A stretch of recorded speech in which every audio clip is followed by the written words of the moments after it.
성경 66권, 단숨에 꿰뚫는 하나님의 구속사 이야기 사랑하는 여러분, 이 세상에는 수많은 이야기가 있습니다. 한 나라의 흥망성쇠를 다룬 역사책도 있고, 한 인간의 고뇌를 깊이 파고든 문학 작품도 있습니다. 하지만 오늘 우리가 함께 여행할 이야기는 그 모든 것을 뛰어넘는 인류 역사상 가장 위대하고 장엄한 이야기입니다. 바로 성경 66권의 책으로 이루어진 하나님의 이야기입니다. 이 이야기는 단순히 오래된 종교 경전이 아닙니다. 나는 누구인가? 어디서 와서 어디로 가는가? 우리는 왜 고통받고 어떻게 사랑해야 하는가? 우리 삶의 가장 근본적인 질문에 대한 답을 담고 있는 살아있는 대서사시입니다. 이 거대한 여정을 시작하기에 앞서 여러분의 마음에 작은 울림이라도 있으시다면 구독과 좋아요로 그 마음에 답해 주시길 부탁드립니다. 여러분이 말씀을 듣는 모든 순간에 하나님의 크신 은혜와 평강이 함께 하시기를 먼저 기도합니다. 이제 태초의 그 순간으로 함께 떠나보겠습니다. 태초에 하나님이 천지를 창조하시니라. 창세기 1장 1절의 이 선언은 단순한 세상의 기원 설명이 아닙니다.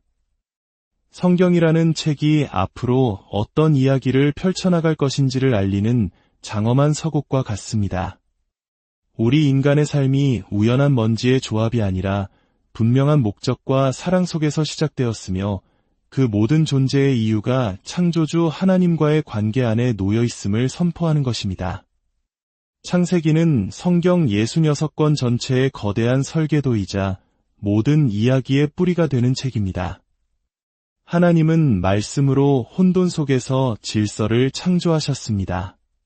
빛과 어둠, 하늘과 땅, 해와 달과 별, 그리고 온갖 생물들, 무질서하고 텅 비었던 공간이 하나님의 말씀으로 의미와 생명이 가득한 관계로 채워져 갑니다.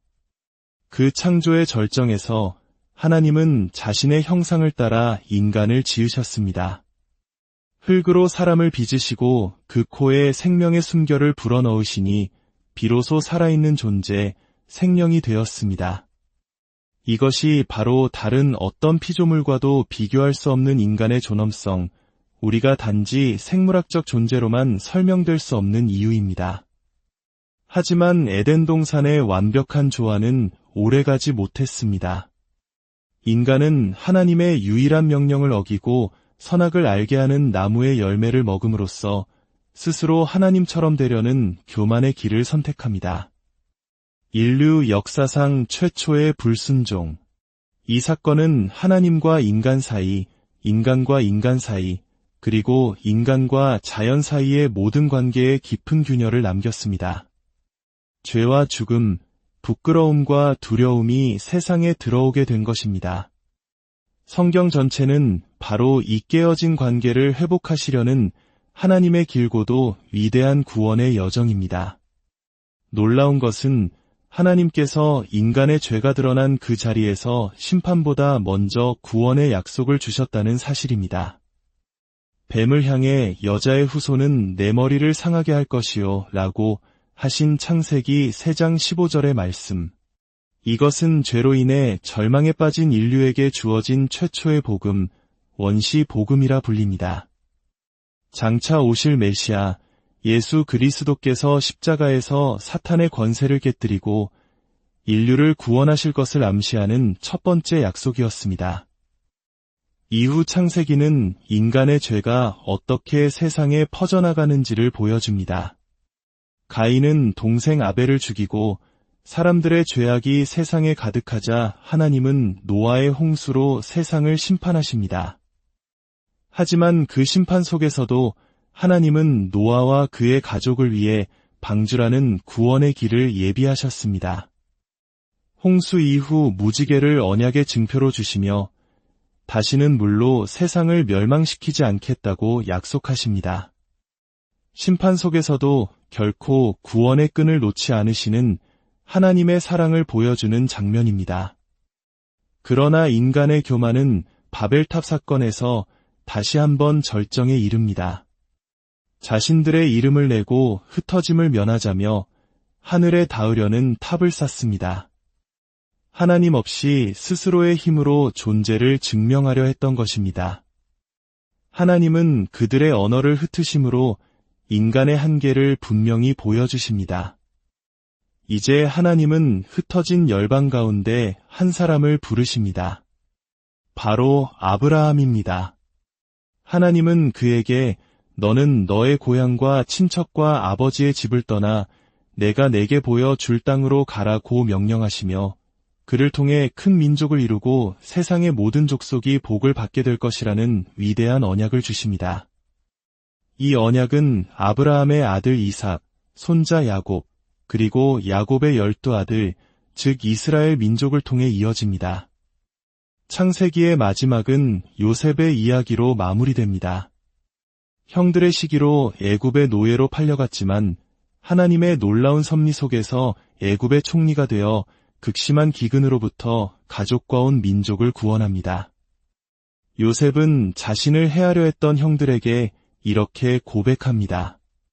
당신들은 나를 해하려 하였으나 하나님은 그것을 선으로 바꾸사 오늘과 같이 많은 백성의 생명을 구원하게 하셨나이다.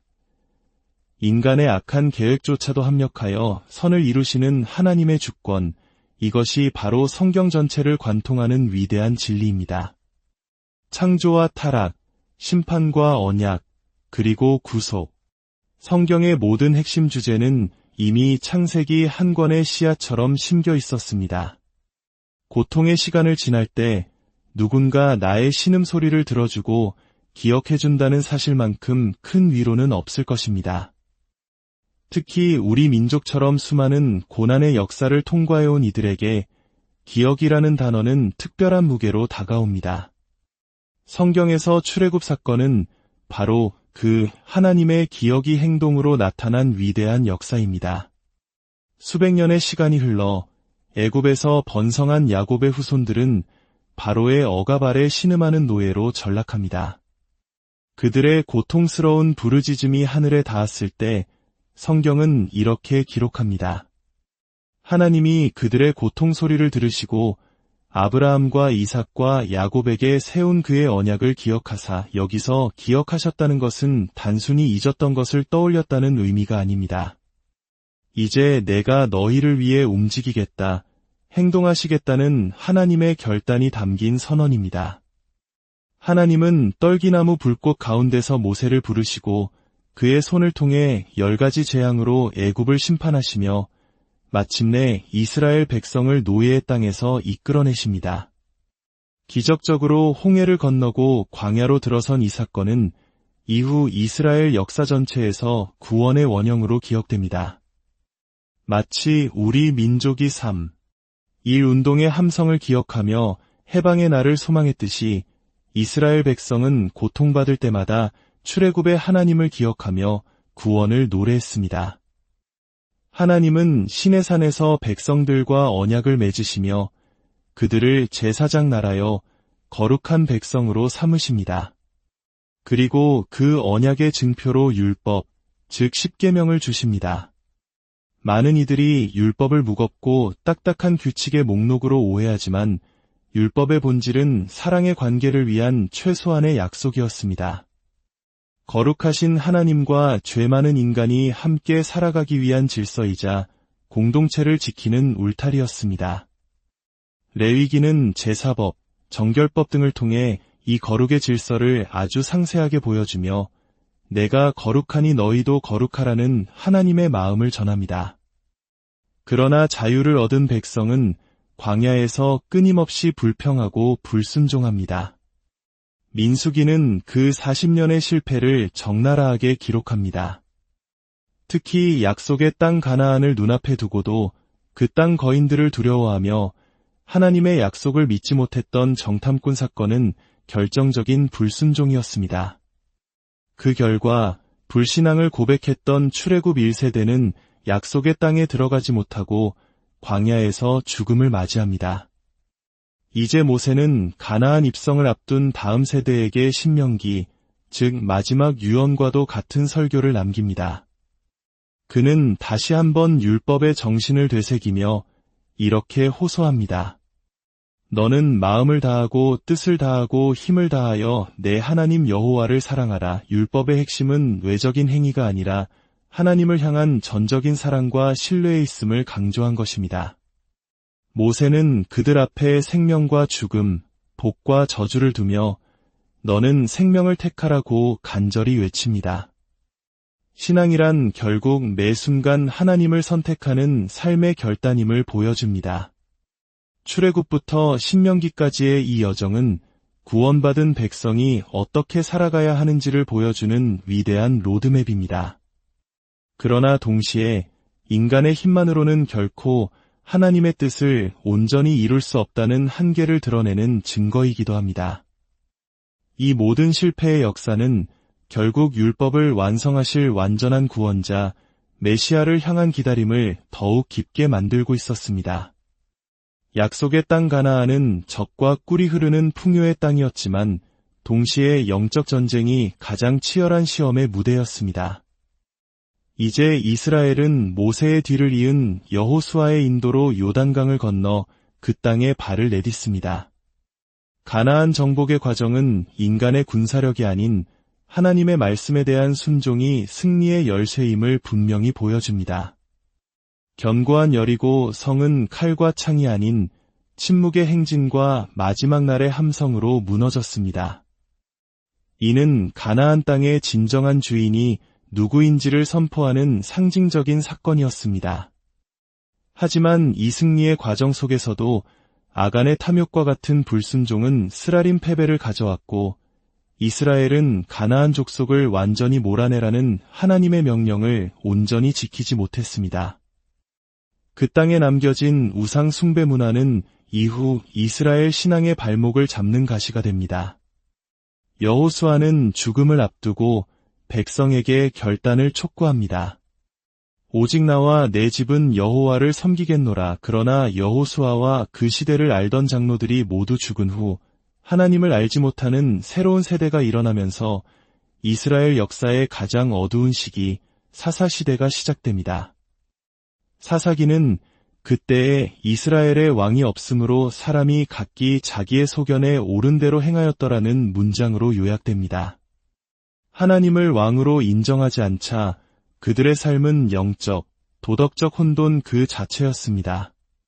백성들은 하나님을 잊고 우상을 숭배했고 그 결과 이방 민족의 압제에 시달렸습니다. 고통 속에서 부르짖으면 하나님은 사사를 보내 구원해 주셨습니다. 하지만 평안이 찾아오면 다시 타락하는 악순환이 반복됩니다. 이 어둡고 혼란스러운 시대의 한가운데 룻기는 한 줄기 빛과 같은 희망을 보여줍니다. 이방 여인 룻이 시어머니 나오미를 따라 이스라엘의 하나님을 선택하는 신실한 믿음, 그리고 기업물을 자 보아스의 책임감 있는 사랑을 통해 다윗 왕의 가문이 이어지는 이야기입니다. 이는 아무리 어두운 시대라도 하나님은 자신의 구원 계획을 신실하게 이어가고 계심을 보여주는 작은 복음서와도 같습니다. 이스라엘 백성은 결국 눈에 보이는 왕을 요구하기에 이릅니다. 우리에게도 다른 나라들처럼 왕을 세워주시오. 이는 단지 정치적 요구가 아니라 보이지 않는 하나님을 왕으로 섬기기를 거부하는 불신앙의 표현이었습니다. 하나님은 그들이 너를 버림이 아니여 나를 버려 자기들의 왕이 되지 못하게 함이니라고 슬퍼하시면서도 그들의 요구를 들어주십니다. 이스라엘의 초대 왕 사울은 처음에는 겸손했지만 점차 하나님의 말씀보다 사람들의 시선과 자신의 판단을 앞세우다 결국 버림받습니다. 하나님은 사울을 대신할 새로운 왕, 그의 마음에 합한 사람을 찾으십니다. 바로 양치기 소년 다윗입니다. 다윗은 골리앗을 쓰러뜨린 용맹한 전사였지만 그의 위대함은 칼에 있지 않았습니다. 그는 하나님을 뜨겁게 찬양하는 예배자였고 밧세바와 우리아의 일로 끔찍한 죄를 지었을 때 나단 선지자의 책망 앞에 철저히 무릎 꿇고 회개했던 왕이었습니다. 하나님은 이런 다윗에게 내 왕위가 영원히 견고하리라는 위대한 언약을 주십니다. 이 다윗 언약은 장차 다윗의 후손으로 오실 영원한 왕, 예수 그리스도를 통해 성취될 구속사의 중요한 이정표가 됩니다. 다윗의 아들 솔로몬은 지혜의 왕으로 이스라엘의 전성기를 이끌고 하나님의 성전을 건축합니다. 하지만 그 역시 말년에 이방 여인들의 영향으로 우상 숭배에 빠지면서 그의 사우나라는 남유다와 북이스라엘로 분열되는 비극을 맞게 됩니다. 이후 열왕기상하와 역대기는 분열된 두 왕국의 역사를 기록합니다. 북이스라엘은 시작부터 끝까지 우상 숭배에서 벗어나지 못하고 결국 아시리아에 멸망당합니다. 남유다는 히스기야, 요시야와 같은 선한 왕들의 종교개혁도 있었지만 결국 그들 역시 하나님을 떠나 바벨론에 의해 예루살렘이 함락되고 성전이 파괴되는 참혹한 운명을 맞이합니다. 왕정시대의 역사는 우리에게 분명한 질문을 던집니다. 당신의 삶의 진정한 왕은 누구인가? 인간 왕을 세웠던 이스라엘의 역사는 결국 실패로 끝났습니다. 이는 오직 하나님만이 우리의 참된 왕이 되실 때 진정한 평안과 생명이 있음을 역설적으로 증거하는 것입니다. 역사적 사건의 흐름 속에서도 인간의 내면은 끊임없이 하나님을 향해 질문을 던집니다. 특히 이유를 알 수 없는 고난이 닥쳐올 때 우리의 신앙은 깊은 혼란에 빠지곤 합니다. 욥기는 바로 그 실존적 고통의 문제와 정면으로 마주합니다. 의로운 사람이었던 욥은 하루아침에 모든 자녀와 재산, 건강을 잃습니다.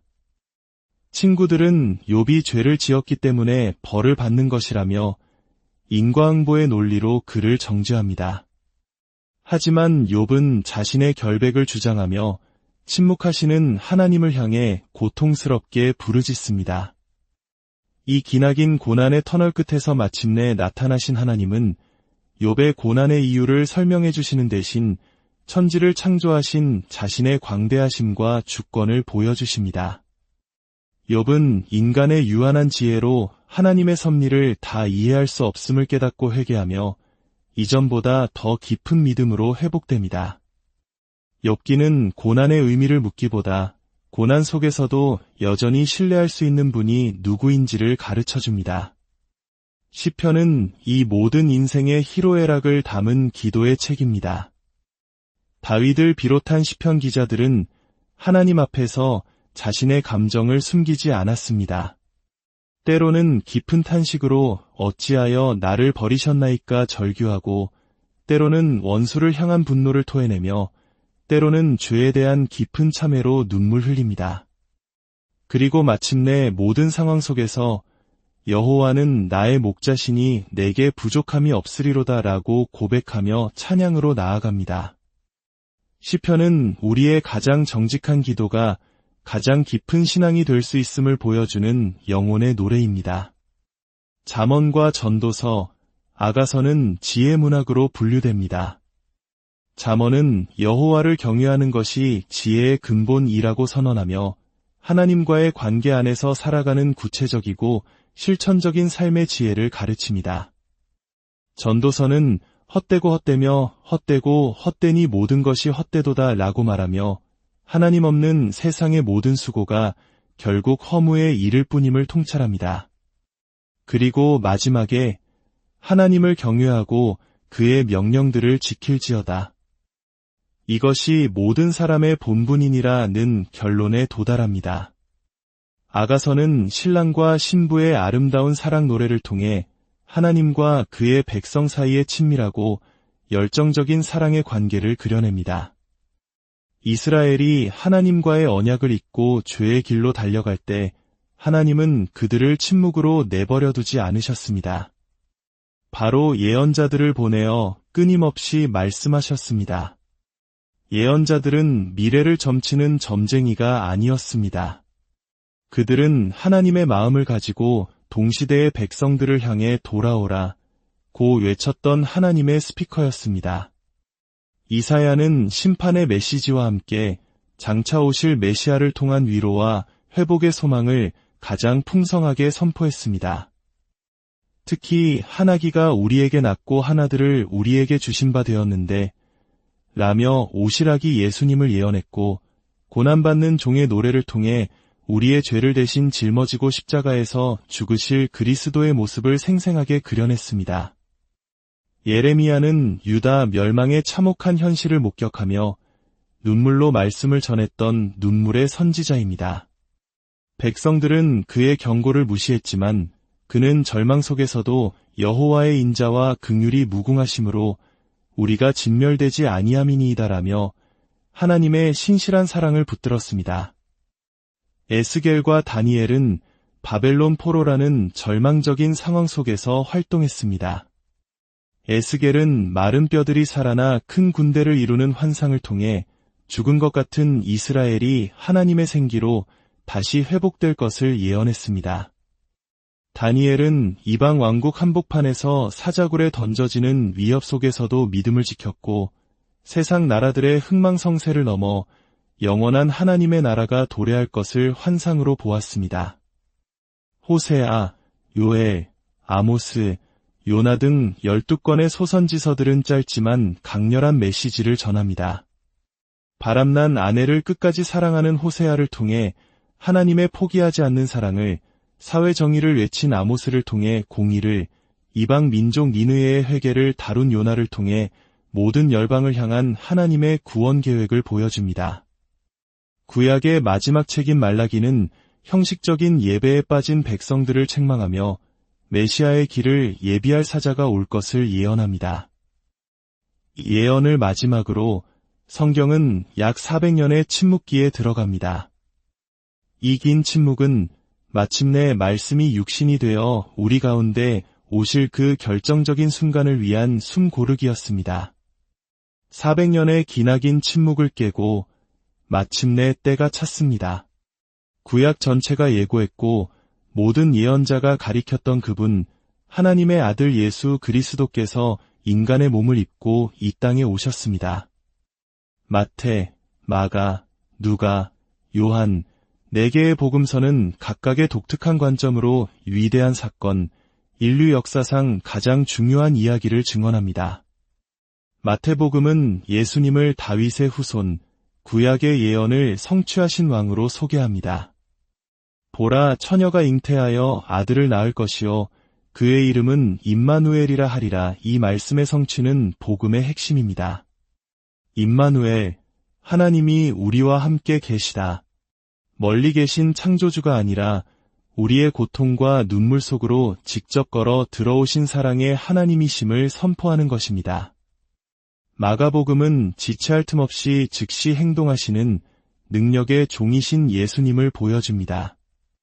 귀신을 쫓아내고 병든 자를 고치시며 쉼없이 하나님의 나라를 선포하십니다.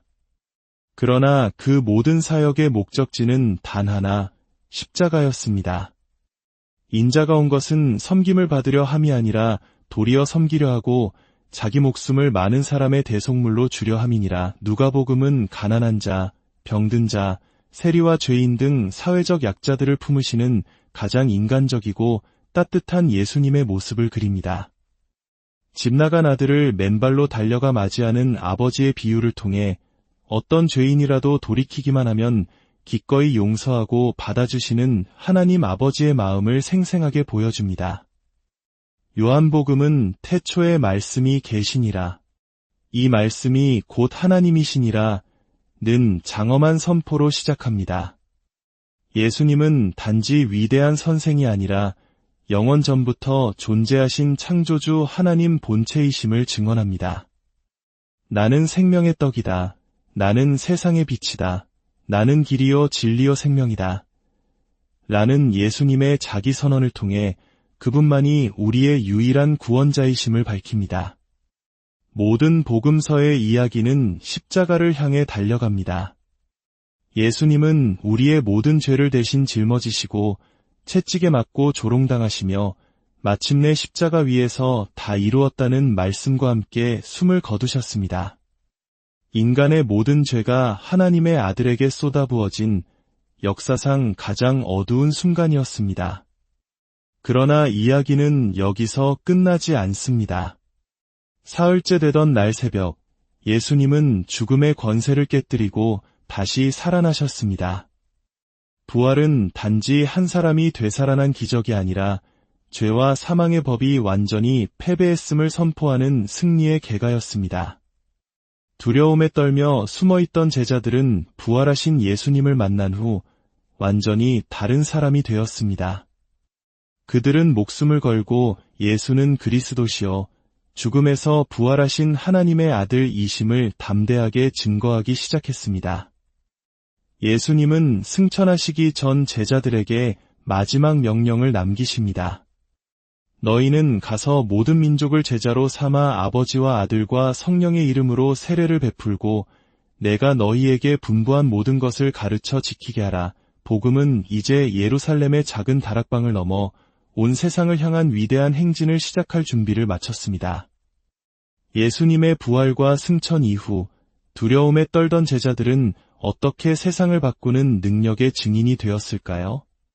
사도행전은 바로 그 폭발적인 변화의 기록입니다. 이 책의 진짜 주인공은 베드로나 바울이 아니라 그들 가운데 역사하신 성령님이십니다. 오순절날 약속대로 성령이 제자들에게 불의 혀처럼 임하자 그들은 각 나라의 방언으로 복음을 전하기 시작합니다. 바벨탑에서 흩어졌던 언어가 성령 안에서 하나가 되는 놀라운 사건이었습니다.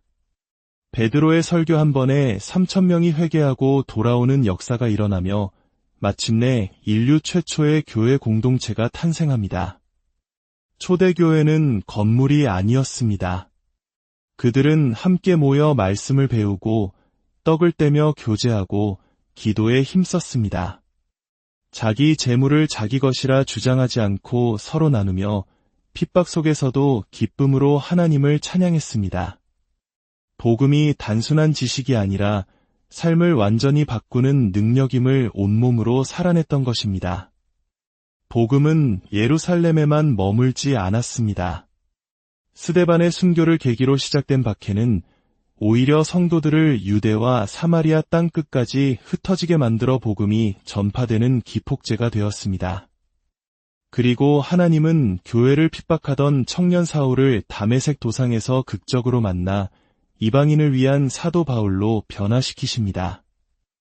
사도행전의 후반부는 바울의 세 차례에 걸친 선교 여행을 중심으로 펼쳐집니다.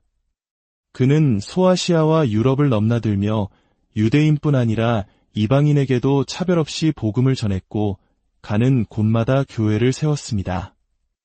그의 여정은 매와 감옥, 죽음의 위협으로 가득했지만 그는 내가 달려갈 길과 주 예수께 받은 사명 곧 하나님의 은혜의 복음을 증언하는 일을 마치려 하면은 나의 생명조차 조금도 귀한 것으로 여기지 아니하노라고 고백하며 멈추지 않았습니다. 사도행전은 바울이 로마의 감옥에 갇히는 장면으로 끝나지만 이야기는 결코 끝나지 않았습니다. 사람은 같았으되 하나님의 말씀은 매이지 않았습니다. 복음은 예루살렘에서 시작하여 땅끝이라 여겨졌던 로마까지 그리고 2000년이 지난 오늘 우리에게까지 이어지고 있습니다. 이야기는 아직도 쓰여지고 있으며 이제 우리가 그 다음 장을 살아갈 차례입니다. 복음이 심장을 뛰게 하는 선포였다면 로마서부터 유다서까지 이어지는 21권의 서신서는 그 복음을 가슴에 품은 사람들이 어떻게 살아가야 하는지에 대한 구체적인 삶의 설명서입니다. 로마서는 복음의 정수를 가장 논리적이고 깊이 있게 설명합니다. 모든 사람이 죄를 범하였음에 하나님의 영광에 이르지 못하더니 그리스도 예수 안에 있는 속량으로 말미암아 하나님의 은혜로 값없이 의롭다 하심을 얻은 자 되었느니라. 율법의 행위가 아닌 오직 믿음으로 구원받는다는 이신칭의의 진리는 모든 억압과 정죄로부터 우리를 자유하게 하는 해방의 복음입니다. 고린도전후서는 문제가 많았던 고린도 교회를 향한 바울의 애끓는 목회 서신입니다. 그는 교회의 분열과 다툼, 도덕적 문제를 지적하며 교회가 그리스도의 몸으로서 서로 사랑으로 하나 될 것을 간절히 호소합니다. 우리가 잘 아는 사랑은 오래 참고 사랑은 온유하며 로 시작하는 사랑의 송가는 모든 은사와 능력보다 사랑이 교회를 세우는 가장 근본적인 원리임을 가르쳐줍니다. 갈라디아서는 다시 율법주의로 돌아가려는 갈라디아 교회를 향한 바울의 불같은 외침입니다. 그리스도께서 우리를 자유롭게 하려고 자유를 주셨으니 그러므로 굳건하게 서서 다시는 종의 멍에를 매지 말라. 복음이 주는 참된 자유가 무엇인지를 변호합니다. 에베소서, 빌립보서, 골로새서는 옥중서신으로 감옥 안에서도 기쁨과 감사를 잃지 않았던 바울의 성숙한 신앙을 보여줍니다. 특히 빌립보서의 주 안에서 항상 기뻐하라는 권면은 우리의 기쁨이 상황에 달려있는 것이 아니라 그리스도 안에 있다는 우리의 정체성에 달려있음을 일깨워줍니다. 히브리서는 구약의 제사, 율법, 선지자들이 모두 그림자였고 그 실체는 바로 예수 그리스도이심을 증언합니다. 예수님은 짐승의 피가 아닌 자신의 피로 단번에 영원한 속죄를 이루신 위대한 대제사장이십니다. 야고보서는 행함이 없는 믿음은 그 자체가 죽은 것이라고 말하며 참된 믿음은 반드시 삶의 열매로 증명되어야 함을 강조합니다.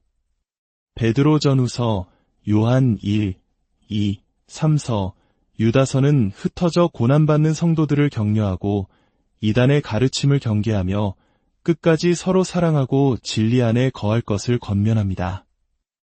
이 모든 서신들이 한 목소리로 외치는 것은 하나입니다.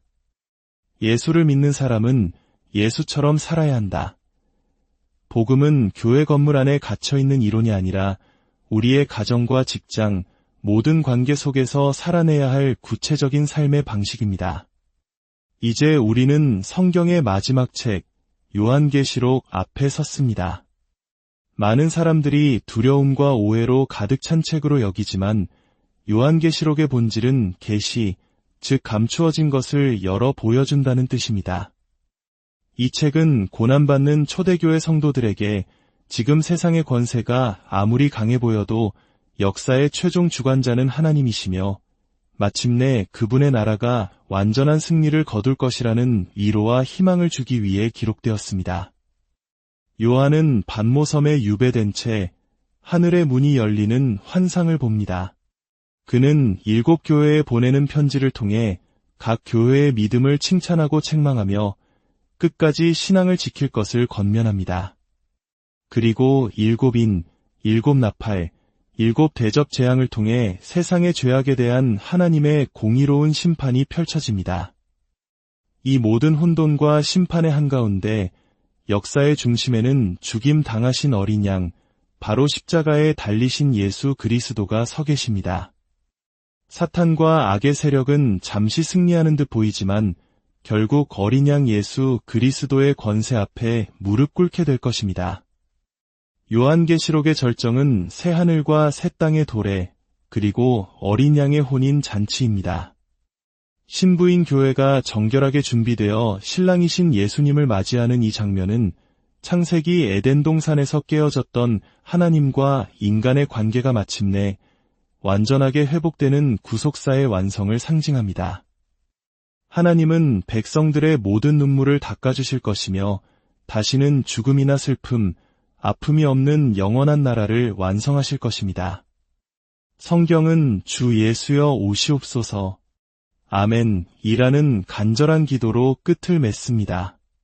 창세기의 창조에서 시작된 이 위대한 이야기는 요한계시록의 새 창조로 마침내 완성되었습니다. 성경 66권은 제각각 흩어진 책이 아니라 창조 타락 구속이라는 하나의 거대한 흐름으로 연결된 통일된 이야기입니다. 그 중심에는 우리를 위해 십자가에서 죽으시고 부활하신 예수 그리스도가 계십니다. 이 이야기는 2000년 전에 끝난 과거의 기록이 아닙니다. 지금도 살아 역사하며 우리 각자의 삶 속에서 새로운 이야기를 써 내려가고 있습니다. 오늘 함께 나눈 이 말씀의 여정을 통해 성경을 관통하는 하나님의 위대한 구원의 계획이 여러분의 삶에도 깊이 새겨지기를 소망합니다. 이 말씀이 여러분의 삶을 비추는 등불이 되고 발걸음을 인도하는 빛이 되기를 축복합니다. 이 말씀에 마음이 움직이셨다면 좋아요를 눌러 화답해 주시고 댓글에 아멘으로 여러분의 믿음을 고백해 주십시오. 하나님의 구속의 완성이 여러분의 삶에도 충만히 임하시기를 주님의 이름으로 성경 66권 단숨에 꿰뚫는 하나님의 구속사 이야기 사랑하는 여러분, 이 세상에는 수많은 이야기가 있습니다. 한 나라의 흥망성쇠를 다룬 역사책도 있고 한 인간의 고뇌를 깊이 파고든 문학 작품도 있습니다. 하지만 오늘 우리가 함께 여행할 이야기는 그 모든 것을 뛰어넘는 인류 역사상 가장 위대하고 장엄한 이야기입니다. 바로 성경 66권의 책으로 이루어진 하나님의 이야기입니다. 이 이야기는 단순히 오래된 종교 경전이 아닙니다. 나는 누구인가? 어디서 와서 어디로 가는가? 우리는 왜 고통받고 어떻게 사랑해야 하는가? 우리 삶의 가장 근본적인 질문에 대한 답을 담고 있는 살아있는 대서사시입니다. 이 거대한 여정을 시작하기에 앞서 여러분의 마음에 작은 울림이라도 있으시다면 구독과 좋아요로 그 마음에 답해 주시길 부탁드립니다.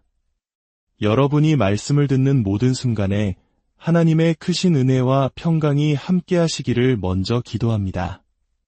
이제 태초의 그 순간으로 함께 떠나보겠습니다. 태초에 하나님이 천지를 창조하시니라. 창세기 1장 1절의 이 선언은 단순한 세상의 기원 설명이 아닙니다. 성경이라는 책이 앞으로 어떤 이야기를 펼쳐나갈 것인지를 알리는 장엄한 서곡과 같습니다. 우리 인간의 삶이 우연한 먼지의 조합이 아니라 분명한 목적과 사랑 속에서 시작되었으며 그 모든 존재의 이유가 창조주 하나님과의 관계 안에 놓여 있음을 선포하는 것입니다. 창세기는 성경 66권 전체의 거대한 설계도이자 모든 이야기의 뿌리가 되는 책입니다. 하나님은 말씀으로 혼돈 속에서 질서를 창조하셨습니다. 빛과 어둠, 하늘과 땅, 해와 달과 별, 그리고 온갖 생물들. 무질서하고 텅 비었던 공간이 하나님의 말씀으로 의미와 생명이 가득한 관계로 채워져 갑니다. 그 창조의 절정에서 하나님은 자신의 형상을 따라 인간을 지으셨습니다. 흙으로 사람을 빚으시고 그 코에 생명의 숨결을 불어넣으시니 비로소 살아있는 존재, 생명이 되었습니다. 이것이 바로 다른 어떤 피조물과도 비교할 수 없는 인간의 존엄성, 우리가 단지 생물학적 존재로만 설명될 수 없는 이유입니다. 하지만 에덴 동산의 완벽한 조화는 오래가지 못했습니다. 인간은 하나님의 유일한 명령을 어기고 선악을 알게 하는 나무의 열매를 먹음으로써 스스로 하나님처럼 되려는 교만의 길을 선택합니다. 인류 역사상 최초의 불순종. 이 사건은 하나님과 인간 사이, 인간과 인간 사이, 그리고 인간과 자연 사이의 모든 관계에 깊은 균열을 남겼습니다. 죄와 죽음, 부끄러움과 두려움이 세상에 들어오게 된 것입니다. 성경 전체는 바로 이 깨어진 관계를 회복하시려는 하나님의 길고도 위대한 구원의 여정입니다. 놀라운 것은 하나님께서 인간의 죄가 드러난 그 자리에서 심판보다 먼저 구원의 약속을 주셨다는 사실입니다. 뱀을 향해 여자의 후손은 내 머리를 상하게 할 것이요 라고 하신 창세기 3장 15절의 말씀. 이것은 죄로 인해 절망에 빠진 인류에게 주어진 최초의 복음, 원시 복음이라 불립니다. 장차 오실 메시아, 예수 그리스도께서 십자가에서 사탄의 권세를 깨뜨리고 인류를 구원하실 것을 암시하는 첫 번째 약속이었습니다. 이후 창세기는 인간의 죄가 어떻게 세상에 퍼져나가는지를 보여줍니다. 가인은 동생 아벨을 죽이고 사람들의 죄악이 세상에 가득하자 하나님은 노아의 홍수로 세상을 심판하십니다. 하지만 그 심판 속에서도 하나님은 노아와 그의 가족을 위해 방주라는 구원의 길을 예비하셨습니다. 홍수 이후 무지개를 언약의 증표로 주시며 다시는 물로 세상을 멸망시키지 않겠다고 약속하십니다. 심판 속에서도 결코 구원의 끈을 놓지 않으시는 하나님의 사랑을 보여주는 장면입니다. 그러나 인간의 교만은 바벨탑 사건에서 다시 한번 절정에 이릅니다. 자신들의 이름을 내고 흩어짐을 면하자며 하늘에 닿으려는 탑을 쌓습니다. 하나님 없이 스스로의 힘으로 존재를 증명하려 했던 것입니다. 하나님은 그들의 언어를 흩으심으로 인간의 한계를 분명히 보여주십니다. 이제 하나님은 흩어진 열방 가운데 한 사람을 부르십니다. 바로 아브라함입니다. 하나님은 그에게 너는 너의 고향과 친척과 아버지의 집을 떠나 내가 내게 보여줄 땅으로 가라고 명령하시며 그를 통해 큰 민족을 이루고 세상의 모든 족속이 복을 받게 될 것이라는 위대한 언약을 주십니다. 이 언약은 아브라함의 아들 이삭, 손자 야곱, 그리고 야곱의 12아들, 즉 이스라엘 민족을 통해 이어집니다. 창세기의 마지막은 요셉의 이야기로 마무리됩니다. 형들의 시기로 애굽의 노예로 팔려갔지만 하나님의 놀라운 섭리 속에서 애굽의 총리가 되어 극심한 기근으로부터 가족과 온 민족을 구원합니다. 요셉은 자신을 해하려 했던 형들에게 이렇게 고백합니다. 당신들은 나를 해하려 하였으나 하나님은 그것을 선으로 바꾸사 오늘과 같이 많은 백성의 생명을 구원하게 하셨나이다. 인간의 악한 계획조차도 합력하여 선을 이루시는 하나님의 주권, 이것이 바로 성경 전체를 관통하는 위대한 진리입니다. 창조와 타락, 심판과 언약, 그리고 구속. 성경의 모든 핵심 주제는 이미 창세기 한 권의 씨앗처럼 심겨 있었습니다. 고통의 시간을 지날 때 누군가 나의 신음소리를 들어주고 기억해준다는 사실만큼 큰 위로는 없을 것입니다. 특히 우리 민족처럼 수많은 고난의 역사를 통과해온 이들에게 기억이라는 단어는 특별한 무게로 다가옵니다. 성경에서 출애굽 사건은 바로 그 하나님의 기억이 행동으로 나타난 위대한 역사입니다. 수백 년의 시간이 흘러 애굽에서 번성한 야곱의 후손들은 바로의 억압 아래 신음하는 노예로 전락합니다. 그들의 고통스러운 부르짖음이 하늘에 닿았을 때 성경은 이렇게 기록합니다. 하나님이 그들의 고통 소리를 들으시고 아브라함과 이삭과 야곱에게 세운 그의 언약을 기억하사, 여기서 기억하셨다는 것은 단순히 잊었던 것을 떠올렸다는 의미가 아닙니다. 이제 내가 너희를 위해 움직이겠다, 행동하시겠다는 하나님의 결단이 담긴 선언입니다. 하나님은 떨기나무 불꽃 가운데서 모세를 부르시고 그의 손을 통해 10가지 재앙으로 애굽을 심판하시며 마침내 이스라엘 백성을 노예의 땅에서 이끌어내십니다. 기적적으로 홍해를 건너고 광야로 들어선 이 사건은 이후 이스라엘 역사 전체에서 구원의 원형으로 기억됩니다.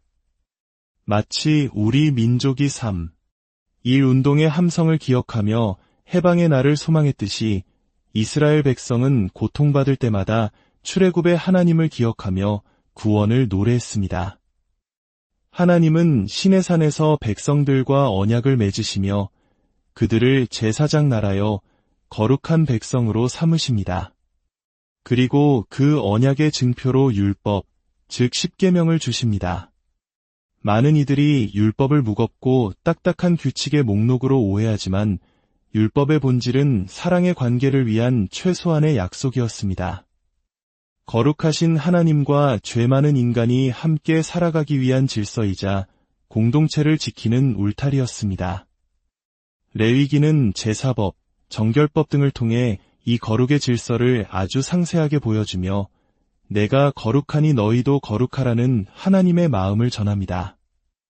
그러나 자유를 얻은 백성은 광야에서 끊임없이 불평하고 불순종합니다.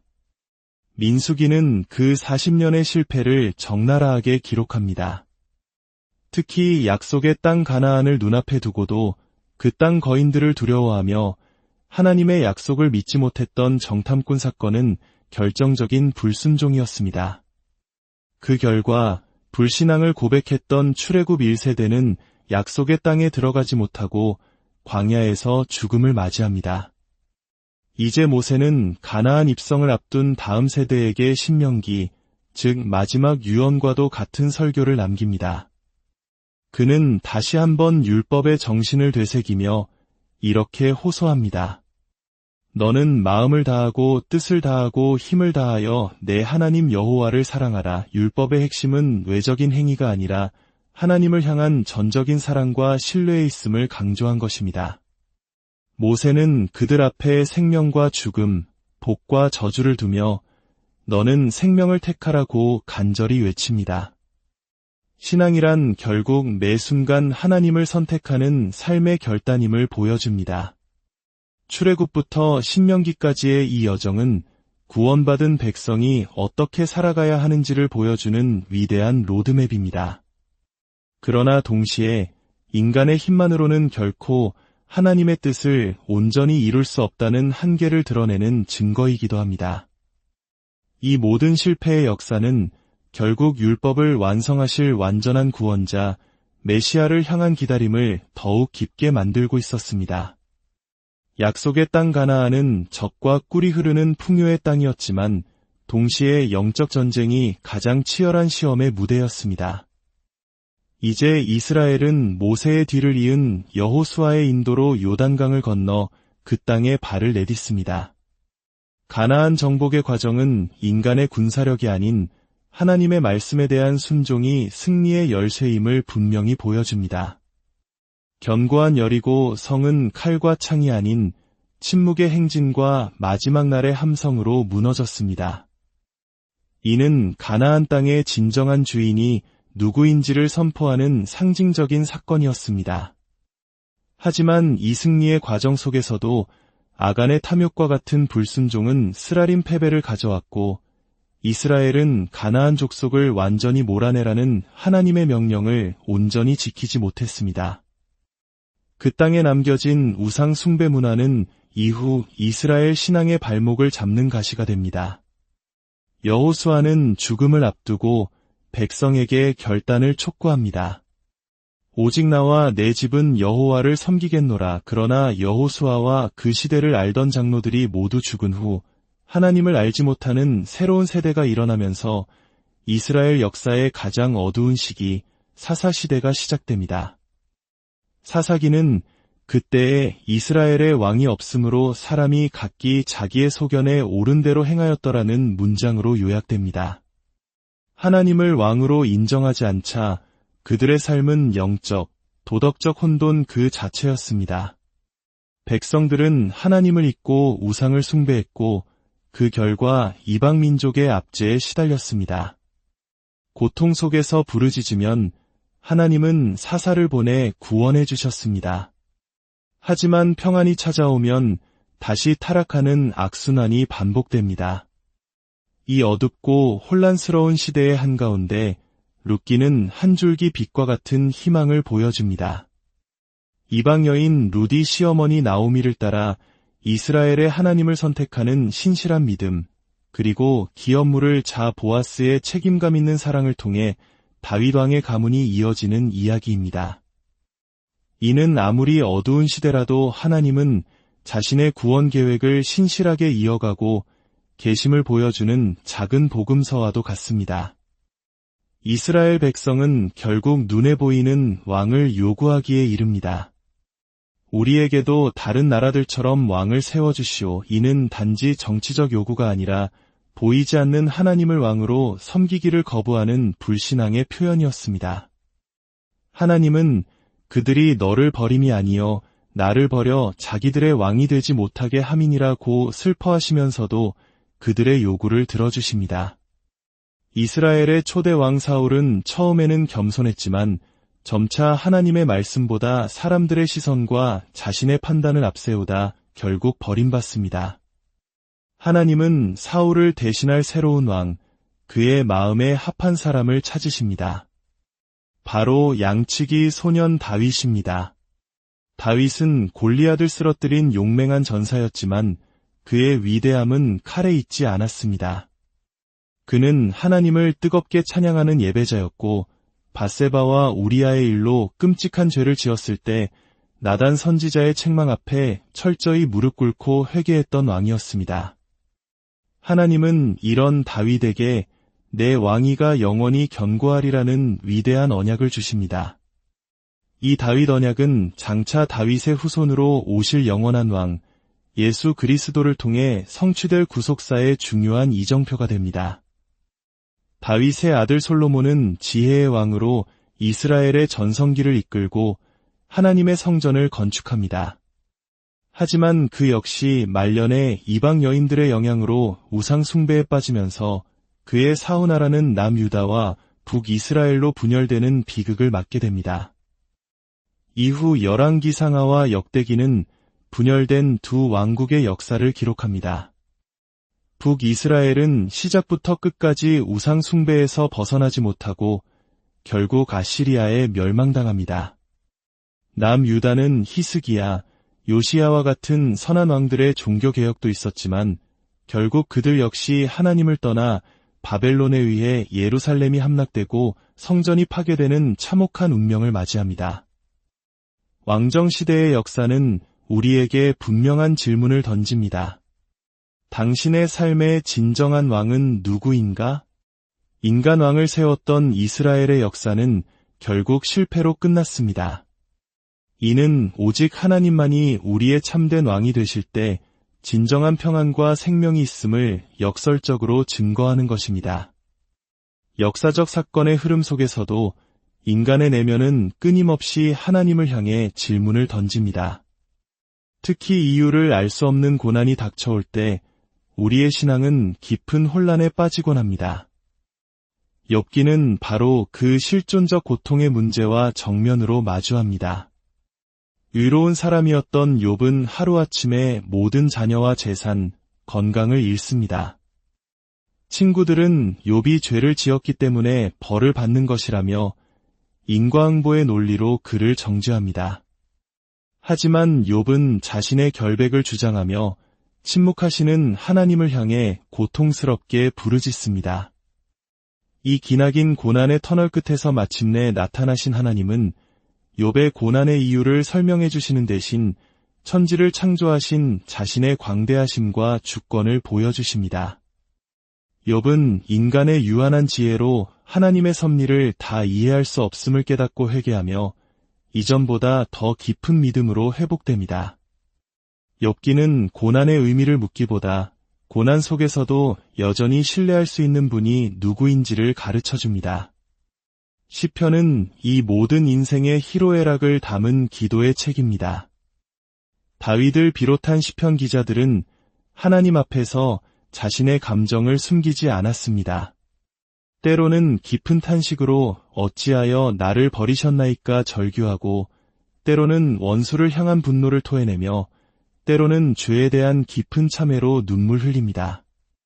그리고 마침내 모든 상황 속에서 여호와는 나의 목자시니 내게 부족함이 없으리로다 라고 고백하며 찬양으로 나아갑니다. 시편은 우리의 가장 정직한 기도가 가장 깊은 신앙이 될 수 있음을 보여주는 영혼의 노래입니다. 잠언과 전도서, 아가서는 지혜 문학으로 분류됩니다.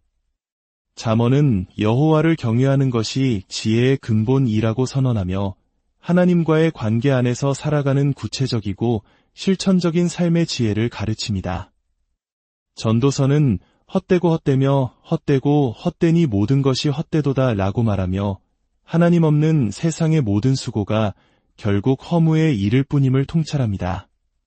그리고 마지막에 하나님을 경외하고 그의 명령들을 지킬지어다. 이것이 모든 사람의 본분이니라는 결론에 도달합니다. 아가서는 신랑과 신부의 아름다운 사랑 노래를 통해 하나님과 그의 백성 사이의 친밀하고 열정적인 사랑의 관계를 그려냅니다. 이스라엘이 하나님과의 언약을 잊고 죄의 길로 달려갈 때 하나님은 그들을 침묵으로 내버려 두지 않으셨습니다. 바로 예언자들을 보내어 끊임없이 말씀하셨습니다. 예언자들은 미래를 점치는 점쟁이가 아니었습니다. 그들은 하나님의 마음을 가지고 동시대의 백성들을 향해 돌아오라 고 외쳤던 하나님의 스피커였습니다. 이사야는 심판의 메시지와 함께 장차 오실 메시아를 통한 위로와 회복의 소망을 가장 풍성하게 선포했습니다. 특히 한 아기가 우리에게 낳고 한 아들을 우리에게 주신 바 되었는데 라며 오실아기 예수님을 예언했고 고난받는 종의 노래를 통해 우리의 죄를 대신 짊어지고 십자가에서 죽으실 그리스도의 모습을 생생하게 그려냈습니다. 예레미야는 유다 멸망의 참혹한 현실을 목격하며 눈물로 말씀을 전했던 눈물의 선지자입니다. 백성들은 그의 경고를 무시했지만 그는 절망 속에서도 여호와의 인자와 긍휼이 무궁하심으로 우리가 진멸되지 아니함이니이다라며 하나님의 신실한 사랑을 붙들었습니다.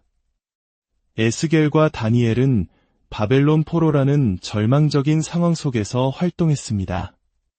에스겔은 마른 뼈들이 살아나 큰 군대를 이루는 환상을 통해 죽은 것 같은 이스라엘이 하나님의 생기로 다시 회복될 것을 예언했습니다. 다니엘은 이방 왕국 한복판에서 사자굴에 던져지는 위협 속에서도 믿음을 지켰고 세상 나라들의 흥망성쇠를 넘어 영원한 하나님의 나라가 도래할 것을 환상으로 보았습니다. 호세아, 요엘, 아모스, 요나 등 12권의 소선지서들은 짧지만 강렬한 메시지를 전합니다. 바람난 아내를 끝까지 사랑하는 호세아를 통해 하나님의 포기하지 않는 사랑을, 사회 정의를 외친 아모스를 통해 공의를, 이방 민족 니느웨의 회개를 다룬 요나를 통해 모든 열방을 향한 하나님의 구원 계획을 보여줍니다. 구약의 마지막 책인 말라기는 형식적인 예배에 빠진 백성들을 책망하며 메시아의 길을 예비할 사자가 올 것을 예언합니다. 이 예언을 마지막으로 성경은 약 400년의 침묵기에 들어갑니다. 이 긴 침묵은 마침내 말씀이 육신이 되어 우리 가운데 오실 그 결정적인 순간을 위한 숨고르기였습니다. 400년의 기나긴 침묵을 깨고 마침내 때가 찼습니다. 구약 전체가 예고했고 모든 예언자가 가리켰던 그분, 하나님의 아들 예수 그리스도께서 인간의 몸을 입고 이 땅에 오셨습니다. 마태, 마가, 누가, 요한, 4개의 복음서는 각각의 독특한 관점으로 위대한 사건, 인류 역사상 가장 중요한 이야기를 증언합니다. 마태복음은 예수님을 다윗의 후손, 구약의 예언을 성취하신 왕으로 소개합니다. 보라, 처녀가 잉태하여 아들을 낳을 것이요 그의 이름은 임마누엘이라 하리라. 이 말씀의 성취는 복음의 핵심입니다. 임마누엘, 하나님이 우리와 함께 계시다. 멀리 계신 창조주가 아니라 우리의 고통과 눈물 속으로 직접 걸어 들어오신 사랑의 하나님이심을 선포하는 것입니다. 마가복음은 지체할 틈 없이 즉시 행동하시는 능력의 종이신 예수님을 보여줍니다. 귀신을 쫓아내고 병든 자를 고치시며 쉼없이 하나님의 나라를 선포하십니다. 그러나 그 모든 사역의 목적지는 단 하나, 십자가였습니다. 인자가 온 것은 섬김을 받으려 함이 아니라 도리어 섬기려 하고 자기 목숨을 많은 사람의 대속물로 주려 함이니라. 누가복음은 가난한 자, 병든 자, 세리와 죄인 등 사회적 약자들을 품으시는 가장 인간적이고 따뜻한 예수님의 모습을 그립니다. 집 나간 아들을 맨발로 달려가 맞이하는 아버지의 비유를 통해 어떤 죄인이라도 돌이키기만 하면 기꺼이 용서하고 받아주시는 하나님 아버지의 마음을 생생하게 보여줍니다. 요한복음은 태초에 말씀이 계시니라. 이 말씀이 곧 하나님이시니라 는 장엄한 선포로 시작합니다. 예수님은 단지 위대한 선생이 아니라 영원 전부터 존재하신 창조주 하나님 본체이심을 증언합니다. 나는 생명의 떡이다. 나는 세상의 빛이다. 나는 길이요 진리요 생명이다. 라는 예수님의 자기 선언을 통해 그분만이 우리의 유일한 구원자이심을 밝힙니다. 모든 복음서의 이야기는 십자가를 향해 달려갑니다. 예수님은 우리의 모든 죄를 대신 짊어지시고 채찍에 맞고 조롱당하시며 마침내 십자가 위에서 다 이루었다는 말씀과 함께 숨을 거두셨습니다. 인간의 모든 죄가 하나님의 아들에게 쏟아부어진 역사상 가장 어두운 순간이었습니다. 그러나 이야기는 여기서 끝나지 않습니다.